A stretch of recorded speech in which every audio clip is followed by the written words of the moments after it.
तो आज जो हम जिस सिस्टम को हम कंटिन्यू कर रहे हैं वो है नर्वस सिस्टम, जिसमें हम ये पढ़ेंगे। वैसे हमने नर्वस सिस्टम में पैरासिम्पेथेटिक और सिंपैथेटिक की ड्रग्स पढ़ ली है। आज हम उसके कुछ ड्रग्स जो इम्पोर्टेंट है वो है बहुत, जो कि उनको बोलते हैं एनेस्थेटिक्स। तो एनेस्थेटिक के बारे में हम पढ़ेंगे, और कुछ माइग्रेन की कुछ और जो नर्वस सिस्टम में कुछ ड्रग्स आती है वो हम आज उसको कवर करने की कोशिश करेंगे। ठीक है बेटा।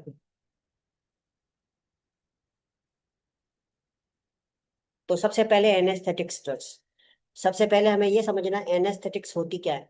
एनेस्थेटिक्स ऐसी ड्रग्स हैं जो कि आपकी पूरी बॉडी को या किसी बॉडी के एक पार्ट को या किसी एक सिस्टम को सर्टेन पीरियड के लिए उसको पैरालाइज करना, तो हम उसको बोलते हैं एनेस्थेटिक्स। क्या बोलते हैं बेटा? एनेस्थेटिक्स। उसमें कुछ ग्रुप ऑफ ड्रग्स आते हैं, उसकी कुछ क्लासिफिकेशन है, हम उनको पढ़ने की कोशिश करेंगे। These are the objectives. पहले हम टर्म्स पढ़ेंगे, एनेस्थीसिया है क्या। अगर आपको आपसे कोई पूछे what is the scientifical definition of anaesthesia, तो ये यहाँ पे जो प्राइमरी जो वर्ड है वो है ये लॉस ऑफ सेंसेशन। क्या है? Loss of sensation. Loss of sensation मतलब उस आर्गन की, फिर वो आर्गन हो या आर्गन का कोई हिस्सा हो या पूरी बॉडी हो या सर्टेन सिस्टम हो, उसमें क्या हो जाएगी? सेंसेशन नहीं होगी। आप उसको फिर आप उसको कट लगा सकते हो, सर्जिकल इंसिशन दे सकते हो, तो उसको सेंस नहीं होगा। दूसरा, कॉन्शियसनेस जो है वो लॉस होगी। तो आप क्या बोलेंगे? Loss of consciousness, loss of sensation. ठीक है। Without the disturbance of vital functions. अब वाइटल फंक्शंस मतलब आपका हार्ट रेट, आपका टेम्परेचर, जो जो भी आपके रेस्पिरेशन है वगैरह, उन पे अफेक्ट आएगा, पर डेंजरस इफेक्ट नहीं आएगा। डेंजरस कब आएगा? जब आपने एनेस्थीसिया की ड्रग्स ज्यादा दी तो ज्यादातर जो इफेक्ट्स होते हैं वो रेस्पिरेटरी होते हैं, तो हम उनको बोलते हैं। तो ये करती क्या है? ये ब्लॉक करती है पैसेज को। किस पैसेज को? पेन की इम्पल्स जो आ रही है आपके नर्व से ब्रेन की तरफ। आपके ब्रेन की तरफ जो एक नर्व्स आ रही है जो दर्द का मैसेज लेके आ रही है वो आपके ब्रेन तक, वो आपको मैसेज होगा ही नहीं। वो मैसेज वहां पे पहुंचेगा नहीं तो आपको पेन फील नहीं होगा। तो इस जो है तरीकेकार के सिस्टम को हम बोलते हैं एनेस्थीसिया। दो चीजें इंपॉर्टेंट है, loss of sensation, loss of consciousness without the loss of vital function. ये याद रखना, वाइटल फंक्शन डिस्टर्ब नहीं होने चाहिए। अगर होते हैं तो मतलब आपने डोज में डिस्टर्ब किया है। दूसरा, आपने जब पेशेंट को एनेस्थीसिया फिट कर रहे थे तो फिटनेस नहीं किया। अब एनेस्थीसिया फिटनेस के बारे में थोड़ा मैं बता दूं बेटा।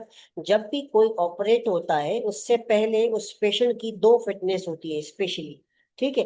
तो ये मैं चेक बॉक्स में लिखता हूँ। एक है एनेस्थीसिया फिटनेस, ठीक है बेटा, और दूसरी है कार्डियक फिटनेस। क्या है?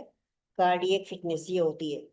तो मिसाल के तौर पे एक पेशेंट जिसकी सर्जरी होने जा रही है, तो ऐसे हम सर्जरी उसकी थोड़ी कराएंगे, पहले हम एनेस्थीसिया फिटनेस कराएंगे, क्या वो एनेस्थीसिया के लिए फिट है या नहीं। दूसरा हम क्या कराएंगे? कार्डियक फिटनेस, कि कार्डियक उसके फंक्शन सही काम कर रहे हैं या नहीं। ऐसे ना हम उसको एनेस्थीसिया दे दें और वो उसका सांस होना या दिल बंद हो जाए। तो इस ये दो दो चीजें ये लाजमी होती है। ठीक है। तो यहाँ पे ये है, यहाँ पे लॉस ऑफ वाइटल फंक्शन की ये इंपॉर्टेंट बात हो रही है, तो ये ध्यान रखना है आपने। ठीक है बेटा।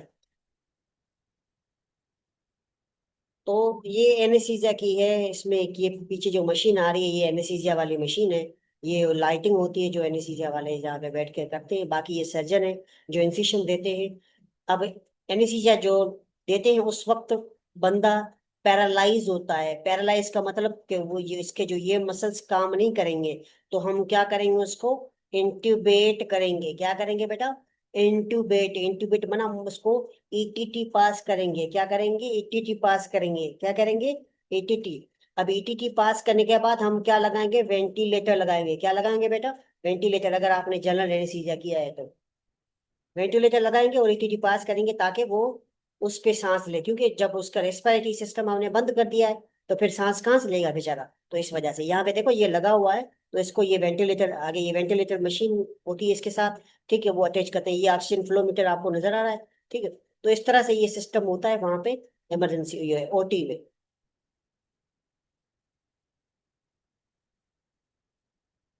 अब एनेस्थीसिया के टाइप्स कितने हैं जनरली, जो है एनेस्थीसिया के दो टाइप्स हैं जनरली। जैसे आपने तीसरा पढ़ा होगा स्पाइनल, ठीक है। तो लोकल एनेस्थीसिया मतलब कहीं पे भी किसी एक रीजन में, मिसाल के तौर पर आपकी उंगली में चोट लगी है आपकी, ठीक है, फिंगर को इंजरी हुई है, उस पे स्टिच लगेंगे, तो आप क्या करेंगे, जो आपका हैंड है, हैंड से थोड़ा ऊपर, आपके फिंगर से थोड़ा ऊपर, उसके आप लोकल एनेस्थीसिया लगाएंगे तो वो एरिया जो हो जाएगा, सुन हो जाएगा, पेन फ्री हो जाएगा, फिर आराम से आप उसको स्टिच लगाएंगे। तो ऐसे एनेस्थीसिया को बोलते हैं लोकल एनेस्थीसिया। इसमें कौन सी ड्रग्स आती है तो हम उसके बारे में आगे पढ़ेंगे।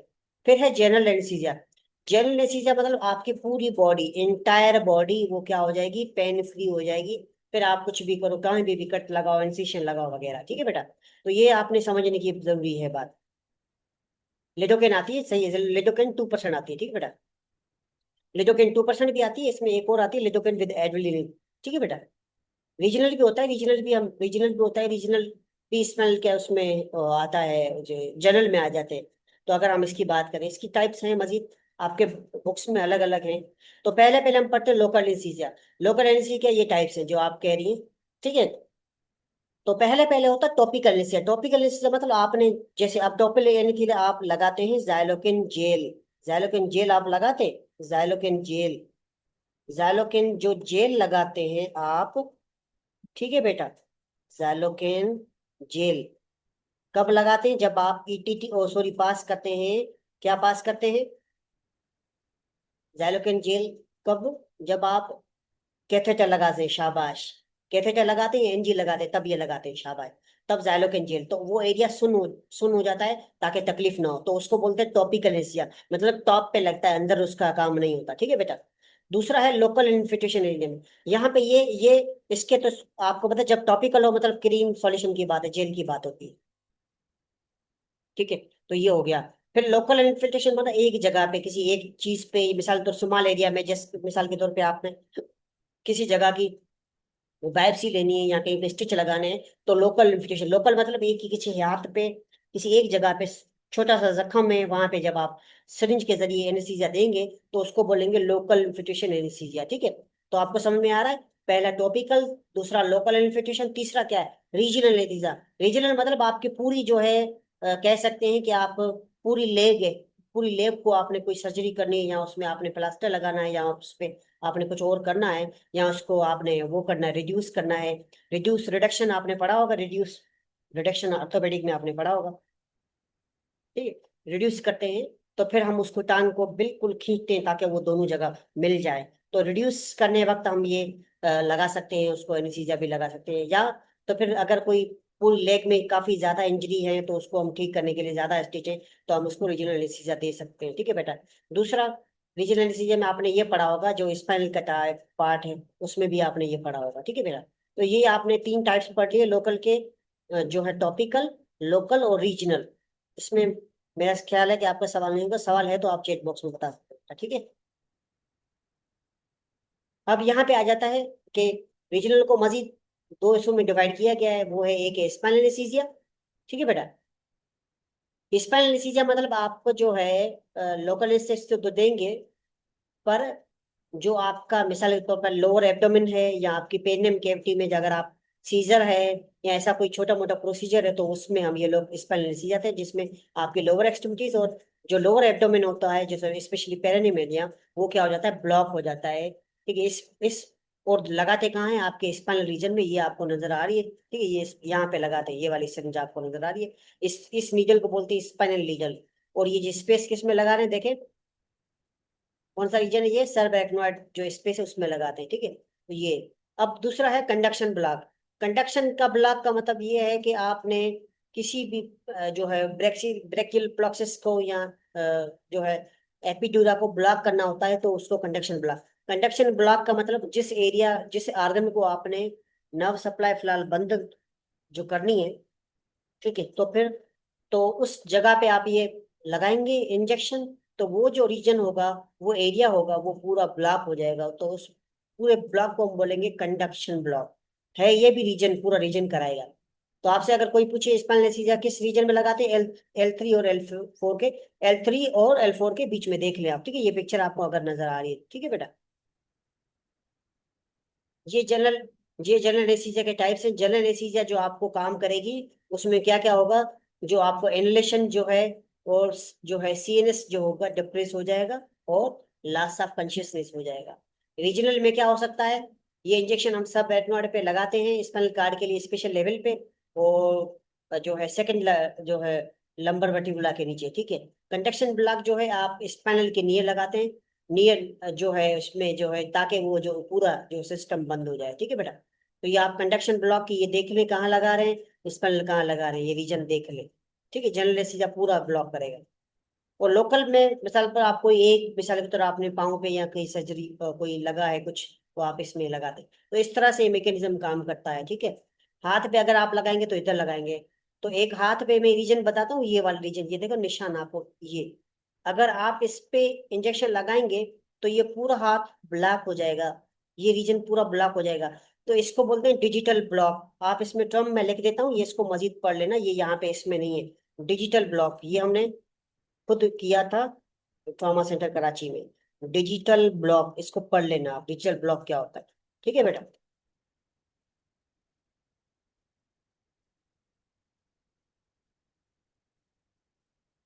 तो ये आगे हम इसको पढ़ते हैं कि जो है इसमें जो है एनेस्थीसिया में हम कौन कौन सी मेडिकेशंस यूज करते हैं, और उसमें कौन सी इंपॉर्टेंट मेडिकेशंस हैं इसमें हम।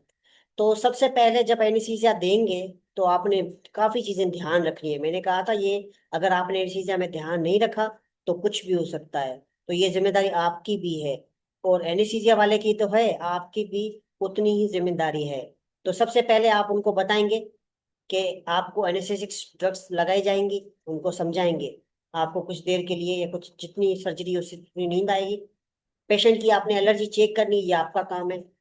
और जब जब आपको जरूरत हो पेशेंट को एनेस्थीसिया, तब आप उसको देखें, उसका जो एरिया है जहाँ पे वो लगेगा, जहाँ पे सर्जरी है वो वहाँ पे एंटीसेप्टिक लगाएं, वहाँ पे शेव करें, ताकि वहाँ पे जो है प्रॉपर सर्जरी हो सके। फास्टिंग जरूरी है, बहुत ही इंपॉर्टेंट जो इसमें जरूरी है वो है फास्टिंग। फास्टिंग क्यों जरूरी है बेटा, फास्टिंग इसीलिए कि जो आग फिर जो है एनेस्थीसिया में मसल्स आपके पैरालाइज हो जाएंगे, तो देयर इज अ चांसेस आप जैसे ही वो ठीक होगा, तो वोमिटिंग के चांसेस हैं, और उस वक्त भी चांसेस हैं वोमिटिंग के। और वो दूसरा, अगर जीआईटी सिस्टम की सर्जरी है तो उस समय तो फास्टिंग बहुत ही जरूरी है, क्योंकि गैस्ट्रिक कंटेंट होंगे तो फिर सर्जरी प्रॉपर नहीं होगी। दूसरा, अब इसमें हम इसके साथ एनेस्थीसिया के देते हैं, हम सेडेटिव देते हैं। सेडेटिव ड्रग्स मतलब जिससे नींद आएगी, ठीक है, ताकि उसको नींद भी आए, और उसको जो एंग्जाइटी जो हो रही है, जाहिर है एक सर्जरी एक बड़ी चीज होती है, सर्जरी जाने से पहले बंदे को एंग्जाइटी होती है। तो ये एंग्जाइटी से बचने के लिए हम उसको सेडेटिव देखें, ताकि उसको एंग्जाइटी ना हो और उसको नींद आ जाए। तो ये एनेस्थीसिया लगाने से पहले आपने ये काफी चीजें जो इंपॉर्टेंट है वो, इसको बोलते हैं चेकलिस्ट। चेकलिस्ट को आपने देखना है, ताकि कोई अनवांटेड जो अनवांटेड हैपनिंग्स आपके ओटी में ना हो। तो ये that is the your duty. अब आपसे कोई पूछे कि ये आपके बुक्स में है सीधी सारी लिखी हुई है कि लोकल एनेस्थीसिया में कौन कौन सी ड्रग्स के नाम आते हैं, तो पहली पहली जो है एट्रा आर्टिकेन है, ठीक है, जो कि ये काफी यूज होती है। बीपीवी कैन है, क्लोरोप्रोकेन है, लिडोकेन, ये जिसको आप जाइलोकेन बोलते हैं, ये लिडोकेन है, ठीक है बेटा। ये लिडोकेन जाइलोकेन है, ठीक है। और मैपिविडिकेन है, पिल्लोकेन है, प्रोकेन है, रोपीविकेन है, टेट्रिकाइन है, ठीक है। ये सारी हैं, ये आप सारी यूज, लिडोकेन जेल में भी आते हैं। और लिडोकेन में आपको बताऊं, आपने नहीं देखा होगा, इसका स्प्रे भी आता है। इंजेक्शन तो आता ही आता है, इसका स्प्रे भी आता है, जो कि बीडीएस सॉरी डेंटिस्ट जो है वो यूज करते हैं लिडोकेन का स्प्रे, ठीक है बेटा। अब प्री एनेस्थेटिक मतलब ड्रग्स देने से पहले, एनेस्थीसिया ड्रग्स से देने से पहले आपने क्या करना है, क्या क्या चीजें देखनी है। अच्छा, ये जो प्री एनेस्थेटिक ड्रग्स देने से पहले आपने ये देखना है कि आपने प्रिपेयर करना है उसको जहनी तौर पे, क्या क्या देना है, कि क्या है, क्या टाइम है, ठीक है, पहले उसको रेडी करना है, ठीक है। दूसरा, अगर वो रेडी नहीं है, अगर उसकी एनेस्थीसिया फिटनेस नहीं है, जो मैंने आपको चेकलिस्ट बताई है, अगर वो चेकलिस्ट आपने सही नहीं की, तो फिर आप जो मेडिकेशन देंगे पेशेंट को, वो क्या होगा, असर नहीं करेंगे। दूसरा, अगर पेशेंट ऑलरेडी ड्रग एडिक्टेड है तो उसको मेडिसिन जो आप लगाएंगे उससे सेडेट नहीं होगा, ये ध्यान रखना है, ठीक है। तो प्री एनेस्थेटिक ड्रग्स जो आपने देने से पहले आपने देखना है कोई सीक्रेशन वगैरह तो नहीं है, ठीक है।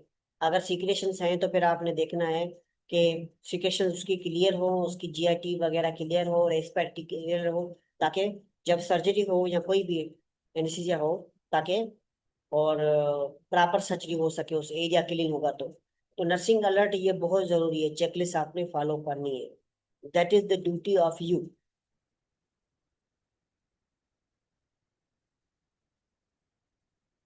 तो प्री एनेस्थेटिक ड्रग्स में कुछ जो ड्रग्स आती हैं जो कॉमन यूज होती हैं, ये सब नहीं होती, उसमें कुछ यूज होती हैं। आपसे अगर कोई पूछे क्या है, तो उसमें जो पहली ड्रग्स आती है उसको बोलते हैं नार्कोटिक्स। क्या बोलते हैं? नार्कोटिक्स। लब से ही आप बुला जाए, जिसमें नींद भी आएगी और थोड़ा नशा भी होगा। जिसमें पहली पेरी है जो पेरिडोल, दूसरी है फेंटेनल, और तीसरी है मैप्रिडाइन हाइड्रोक्लोराइड और मॉर्फिन सल्फेट। सबसे ज्यादा जो आईसीयू में या ओटी में यूज होती है फेंटेनल, और दूसरी होती है मॉर्फिन। मॉर्फिन यहाँ पे यूज नहीं होती, पर फेंटेनल यहाँ पे यूज होती है, ठीक है बेटा। इसके ये ट्रेड नेम वो याद करने की जरूरत नहीं है, आप जेनरिक नेम याद करें बस, ठीक है। दूसरा ग्रुप जो देते हैं प्री सिक्स ड्रग्स में ताकि उसको अच्छी नींद आए, उसको बोलते हैं बारबिचूरेट्स। बारबिचूरेट्स में जो ड्रग आती है उसको बोलते हैं फिनो बारबिटल, और दूसरी है सीको बारबिटल। तीसरा ग्रुप जो है कोलिनर्जिक ब्लॉकिंग ड्रग्स, जो हमने पहले पढ़ी हुई है, ठीक है, जिसमें कोलिनर्जिक ब्लॉकिंग ड्रग्स को हम बोलेंगे एंटी कोलिनर्जिक, जिसमें एटोपिन आती है, ठीक है, ग्लाइकोपाइरोलेट आते हैं, स्कोलपेनमाइन आता है। चौथा जो ग्रुप आता है एंटी एंजाइटी ड्रग्स है, उसके साथ एंटी इमेटिक प्रॉपर्टी, मतलब एंजाइटी भी खत्म हो जाएगी, उसको जो वोमिट आने की चांसेस है वो भी खत्म हो जाएंगे, जिसमें हाइड्रोक्सीन होती है। और चौथी जो पांचवी है वो सिर्फ एंजाइटी के लिए दी जाती है, उसमें ये है क्लोरोडाइजिपाइऑक्साइड, डायazepam और मिडाजोलम। ये आपने दोनों लगाई होंगी, मिडाजोलम भी लगाई होगी और डायazepam भी लगाया लगाई होगी, ये वेलियम के नाम से आती है। और ये जो आपके पास आती है मिडाजोलम डॉर्मिकम के नाम से आती है, ठीक है बेटा। अब what is general anaesthesia? Local को हमने पढ़ लिया थोड़ा, अब जनरल एनेस्थीसिया है क्या, कब देते हैं, चॉइस क्या है। कब देते हैं? जब ये चीजें हो। Number one, general physical condition of the patient अगर ठीक होगी और वो सर्जरी के लिए अहल होगा तब हम देंगे। The area, the organ, the system, जो एरिया जो आर्गन या सिस्टम को ऑपरेट करना है तब देंगे। और तीसरी क्या चॉइस है? Anticipate length of surgical procedure. आपको पता है कि सर्जरी बड़ी है, तो सर्जरी के लिए जब सर्जरी बड़ी होगी, आर्गन एरिया बड़ा होगा, आर्गन इंपॉर्टेंट होगा, आर्गन इंटरनल होगा, तो हम कौन सी कोशिश करेंगे, हम देंगे जनरल एनेस्थीसिया। जनरल एनेस्थीसिया, ठीक है बेटा। कैसे देते हैं? ये आईवी भी देते हैं, इनलेशन भी देते हैं, ठीक है। ये इनलेशन दे रहे हैं, ठीक है, और ये क्या दे रहे हैं, आईवी के जरिए। आईवी के जरिए गैसेस होती है, नाइट्रोजन की गैसेस होती है, वो देते हैं, ठीक है। और इसमें गैस क्या होती है, ऑक्सीजन के साथ हम नाइट्रोजन देते हैं, तो ये फिर क्या होगा, जैसे इनहेल करेगा तो वो पैरालाइज हो जाएगा। तो इनलेशन जनरलिसिया भी आती है और आईवी भी आती है, ठीक है बेटा। इसके साथ कुछ मेडिकेशन लगाते हैं जिसको बोलते हैं स्केलेटल मसल रिलैक्सेंट। जो आपके मसल्स है वो बिल्कुल सुन हो जाएंगे, पैरालाइज हो जाएंगे, ठीक है। तो ये ड्रग्स जो है आपके स्केलेटल मसल्स को रिलैक्स कर देते हैं। रिलैक्स कर देंगे मतलब वो कॉन्ट्रैक्ट और रिलैक्स नहीं होंगे। तो अगर ऐसी कोई सर्जरी है जिसमें आपकी, फॉर एग्जाम्पल आपका चेस्ट इन्वॉल्व है या एब्डोमेन इन्वॉल्व है, ऐसी सर्जरी में आप स्केलेटल मसल्स जो हैं वो ब्लॉक कर देंगे, जिसको बोलते हैं स्केलेटल मसल रिलैक्सेंट, जिसमें ये सारी मेडिकेशंस आती है। एट्राक्यूरियम बिसाइलेट, सिस्टाक्यूरियम बिसाइलेट, डॉक्साक्यूरियम, मेटाक्यूरियम, मेवाक्यूरियम, पेनाक्यूरिनियम, ठीक है, पाइपाक्यूरिनियम, ठीक है। ये सारे मेडिकेशन है। इसमें जो है मेजर में वो उसको आपको बता देता हूँ। जो मेजर है वो है सक्सिनाइल कोलिन, ठीक है, सक्सिनाइल कोलिन। और दूसरा है एट्राकियम, इसको बोलते हैं सक्सा, इसको बोलते हैं एट्राकियम, ठीक है। ये कॉमन है दो, एट्राकियम और दूसरा है सक्सिनाइल कोलिन, मसल रिलैक्सेंट। अब एनेस्थीसिया काम कैसे करता है, उसके स्टेजेस में काम करता है। स्टेजेस पहले में क्या होता है, जैसे ही आपने दिया है तो थोड़ी थोड़ी देर के बाद वो जो है कॉन्शियस आस्ते आस्ते लॉस हो जाएगा। जब तक स्टेज मतलब कॉन्शियस लॉस हो जाएगा तो उसको हम बोलेंगे स्टेज 1। स्टेज 2 में क्या होगा, स्टेज 2 में उसको डेलेरियम थोड़ी फेज आएगी, थोड़ी थोड़ी एक्साइटमेंट होगी, ठीक है, पर ये कुछ देर के लिए होती है। इसमें पेशेंट थोड़ा मूव या मूव भी करता है, थोड़े मुंह से कुछ आवाज निकालता है, मम्बल निकालता है, ऐसे कुछ आवाज निकाल रहा है ताकि उसमें पता नहीं चलता कि क्या बोल रहा है, उसको बोलते हैं मम्बल। और इनकोहेरेंटली मतलब आपको समझ नहीं आएगा क्या बोल रहा है, ठीक है। तीसरा क्या है, तीसरे स्टेज में क्या कहेगा, इस स्टेज को बोलेंगे सर्जिकल एनेस्थीसिया। इसमें इसमें जो है आप जो है आप प्लेन सर्च करेंगे, सब स्टेज सर्च करेंगे कि आपने कहाँ कट लगाना है, क्या करना है। जैसे प्लेन आपने पढ़ी होंगी ना, प्लेन्स, सर्जिकल प्लेन्स, तो आप उस प्लेन को देखते हैं, निशान लगा देते हैं और आप उसके बाद उसको कट लगा देते हैं, सब स्टिचेस करके उसको कट लगा देते हैं। फोर्थ स्टेज में क्या होता है, ये इसमें बंदा जो है बिल्कुल रेस्पिरेटरी बिल्कुल पैरालाइज हो जाता है, सांस बिल्कुल बंद हो जाती है, फिर हम क्या करते हैं, और तब हम इंट्यूबेट करते हैं। और ये स्टेज बहुत डेंजरस होती है उस वक्त, अगर आपने एनेस्थीसिया वाले ने अगर होशियारी नहीं की, उसको देखा नहीं, रेस्पिरेटरी सिस्टम को देखा नहीं, तो बंदा रेस्पिरेटरी पैरालिसिस में जा सकता है, रेस्पिरेटरी डिप्रेशन में जा सकता है, और वहां पे पेशेंट पे डेथ भी हो सकती है। तो इस स्टेज में जो डेथ होती है हॉस्पिटल आईसीयू में, सॉरी ऑपरेशन थिएटर में, वो इस स्टेज पे होती है। टेबल पे जो डेथ होती है वो इस पे, और इस पे जो ज्यादा देर होती है वो रेस्पिरेटरी डिप्रेशन की वजह से होती है, क्योंकि एनेस्थेटिक ड्रग्स जो है आपकी रेस्पिरेटरी को बिल्कुल डिप्रेस कर देती हैं, ठीक है। तो ये स्टेज बहुत डेंजरस होती है एनेस्थीसिया।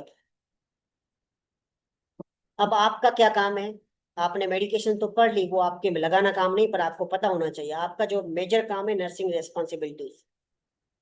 प्री एनेस्थीसिया मतलब आप जब एनेस्थीसिया दिया नहीं तो आपने क्या है, जो आपके जो टास्क हैं आपने मतलब उसकी जो है आईओ जो है जो है क्या कहते हैं, आईओ चार्टिंग, उसकी ब्लड ग्रुपिंग, ठीक है, और ब्लड ग्रुपिंग के साथ एनपीओ देखना है आपने, उसके एरिया की शेयरिंग देखनी है, उसके ब्लड ग्रुप देखना है, ब्लड आई देखना है, सब कुछ ये चीजें आपने देखना है, ठीक है। तो जो जो है सर्जरी किस टाइम की, किस एरिया की, ये पेशेंट सेम है या नहीं, दूसरा पेशेंट तो नहीं है, हॉस्पिटल की पॉलिसी जो सब कुछ आपने ये फॉलो करना है, ये बहुत बड़ी रिस्पॉन्सिबिलिटी होती है। तो ये आपकी जो है रेस्पॉन्सिबिलिटी। अगर कोई चेंज आया है एबनॉर्मल वैल्यू में, या मिसाल तौर पीटीएनआर सही नहीं है, ये हेमोग्लोबिन कम आ रहा है, पीटीएनआर सही नहीं है, तो भी आप उसको चेक करेंगे और उस पेशेंट को आप ओटी में नहीं भेजेंगे, क्योंकि जब पीटीएनआर जो है सही नहीं होगा आप ओटी में भेजेंगे तो उसका ब्लीडिंग रुकेगी नहीं बेचारे की। तो आपका भी काम है, फिजिशियन का तो काम है सर्जन का, आपका भी काम, ये आपकी स्पेशली आपका काम है, ये ध्यान रखना, ये वायरल पूछते हैं आपसे। और आपने ये भी देखना है कि अगर उसको कोई सस्पेक्ट एलर्जी है जो कि ओटी में यूज होती है, तो आपने ये बता देना है ताकि इसको ये एलर्जी है, ताकि वो एलर्जी ना लगाए, ठीक है। अगर उसको आप पीडियाट्रिक्स में आपको बोला है कि इसको एंटी जो है एंजाइटी कोई ड्रग्स दिए है, तो आपने कौन सी दी है ये आपने सारा आपने उसमें नोट भी करना है, कितनी दी है, उसका क्या इफेक्ट है वो भी बताना है, ठीक है। और पेशेंट्स को आपने पेशेंट जब जब आपने एंटी एग्जाइटी दी है या स्लीपिंग वाली कुछ ड्रग्स दी हैं तो उसके साइड इफेक्ट ऊपर करें ताकि वो गिरे ना, ठीक है। तो ये सारी चीजें होती हैं, ये नर्सिस की काम की होती हैं और बहुत ही इंपॉर्टेंट होती है, ये बहुत क्रिटिकल पीरियड होता है। और क्या आपने एयरवे देखना है, उसका एयरवे ठीक है नहीं, और उसमें रेस्पिरेटरी स्ट्रेस देखना है, ऑक्सीजन लगी हुई है नहीं जब आपने एंटी एंजाइटी ड्रग्स दी है। पोजीशन कैसी है, पोजीशन ऐसे करो ताकि उसको एस्पिरेट ना करे या उसको वोमिटिंग ना आए, अगर वोमिटिंग आए उसकी सीक्रेशन आपकी ट्रेकिया में नहीं जाए, इस तरह से उसकी पोजीशन करवाओ, ठीक है। उसका ब्लड प्रेशर चेक करो, पल्स चेक करो, आईवी लाइन चेक करो, कैथेटर सही है या नहीं, अगर ड्रेनेज कोई लगा हुआ है उसको चेक करो वो सही है नहीं है, सर्जिकल ड्रेसिंग आपने अगर की है वो सही है या गंदी तो नहीं है, कंटामिनेट तो नहीं है, कास्ट अगर मतलब प्लास्टर लगे हुए हैं, ठीक है, ऑर्थोपेडिक के, तो वो आपने देखे सही लगे हुए हैं या नहीं। और हर 5 से 10 मिनट के आपने एनेस्थीसिया आपने चेक करते रहना है, ये पोस्ट एनेस्थीसिया है, ठीक है। अब कौन से फैक्टर हैं जो कि एनेस्थीसिया को खराब कर सकते हैं, आपकी एनेस्थीसिया खराब हो सकती है। पहले पहले सॉल्युबिलिटी होगी, अगर आपने ज्यादा सॉल्युबल कर दिया तो भी एनेस्थीसिया खराब होगा, अगर आपने कम सॉल्युबल किया दवाई को तो भी आपकी दवाई असर नहीं करेगी या ज्यादा असर करेगी। दूसरा, एनेस्थेटिक जब आप दे रहे थे बाय इनहेलेशन मेथड, तो आपने गैस कितनी लगाई है वो भी जरूरी है। जो आपने वेंटिलेट किया है वो आपने सही किया है नहीं। वेंटिलेशन के बाद आपने ये देखा है कि पल्मोनरी ब्लड फ्लो मतलब लंग्स को जो है ब्लड प्रॉपर सप्लाई जा रहा है नहीं, वो भी। फिर आपने जो है एवी जो कंसंट्रेशन ग्रेडियंट देखना है कि एट्रिया और वेंट्रिकल को प्रॉपर ब्लड सप्लाई मिल रहा है या नहीं। तो ये जो दो मेथड है, पल्मोनरी ब्लड फ्लो और एवी कंसंट्रेशन ग्रेडियंट, ये स्पेशली कार्डियक सर्जरी के लिए होते हैं। बाकी ये जनरल सर्जरी जो भी सर्जरी होती है ये जो है कार्डियक सर्जरी के लिए होते हैं, ये आप समझ लें, ठीक है बेटा। तो अगर आपसे कोई पूछे जनरल एनेस्थीसिया में कौन सी ड्रग्स यूज होती हैं, तो इसमें जो है मेथोएक्सिटल और थायोपेंटल, मेथो एक्सिटल और थायोपेंटल, ये ड्रग्स जो हैं ये बहुत ही जल्दी असर करती हैं, इनका ऑनसेट बहुत रैपिड है, पर इसका ड्यूरेशन शॉर्ट है। मतलब जैसे ही आपने लगाया असर हो जाएगा, पर कुछ देर के बाद असर खत्म हो जाएगा, इसको बोलते हैं शॉर्ट ड्यूरेशन। और रैपिड आंसर मतलब फौरन असर करेगा। ये करता क्या है, ये सीएनएस सिस्टम को डिप्रेस कर सकता है, जिसके वजह से क्या होता है, हिप्नोसिस मतलब नींद थोड़ी आ जाती है। तो ये अगर बड़ी जो है सर्जरी होती है तो उसके लिए जो है अच्छी नहीं है, बाकी छोटी मोटी सर्जरी के लिए है तो ये अच्छा है, ठीक है। इसका रिकवरी भी अच्छी है, स्मॉल डोज अगर आपने दिया तो इसकी रिकवरी अच्छी है, वरना रिकवर नहीं होगा पेशेंट। दूसरा जो है इटोमीडेट, इटोमीडेट भी इसको सप्लीमेंट्स एज ए सप्लीमेंट्स ऐसे यूज करते हैं, जिसमें हम नाइट्रिक ऑक्साइड के साथ इसको यूज करते हैं। ये भी शार्ट सर्जिकल प्रोसीजर के लिए यूज होता है, जिसमें नींद आती है पर इसमें थोड़ा थोड़ा दर्द होता है, विदाउट एनर्जेटिक एक्टिव, मतलब इसमें नींद तो आती है पर दर्द थोड़ा होता है, विदाउट एनर्जेटिक एक्टिव। तीसरा जो है प्रोपोफोल, जैसे आपने दूध देखा है, दूध या मिल्क ऐसी इंजेक्शन आती है, प्रोपोफोल नाम है, ठीक है, ये कॉमन यूज होती है। ये भी यूज होता है पेंटल, पर ये ज्यादा यूज होती है आईसीयू में वो होती है। प्रोपोफोल ये बिल्कुल मिल्क की तरह होती है। अच्छा, ये अच्छी होती है, इसकी इंडक्शन और मेंटेनेंस अच्छी है, मतलब ये जब लगाता है तो उसमें थोड़ी घबराने की कम बात होती है, पर इसमें थोड़ा रेस्पिरेटरी का थोड़ा है कि ये रेस्पिरेटरी थोड़ी डिप्रेशन करवाती है। ये डायग्नोस्टिक प्रोसीजर मतलब आपने कोई इंट्यूबेट करना है, आपने मिसाल को कोई आपने एंडोस्कोपी करवानी है, कोलोनोस्कोपी करानी है, या कोई ऐसा प्रोसीजर करवाना है, तो ये ऐसे जो डायग्नोस्टिक प्रोसीजर है उसमें ये प्रोपोफॉल यूज की जाता है। मिडाजोलम जो है, जिसका मैंने नाम बताया, डोर्मिकम है, ये भी शॉर्ट एक्टिंग बेंजोडाइजिपिन है, जो सीनेस डिप्रेस कराती है। ये भी प्री एनेस्थेटिक ड्रग्स है, जिस जो कि हम देते हैं कि एंजाइटी इससे कम हो, ठीक है बेटा। और ये एनेस्थीसिया में देते हैं छोटी सी सर्जरी जो करने के लिए।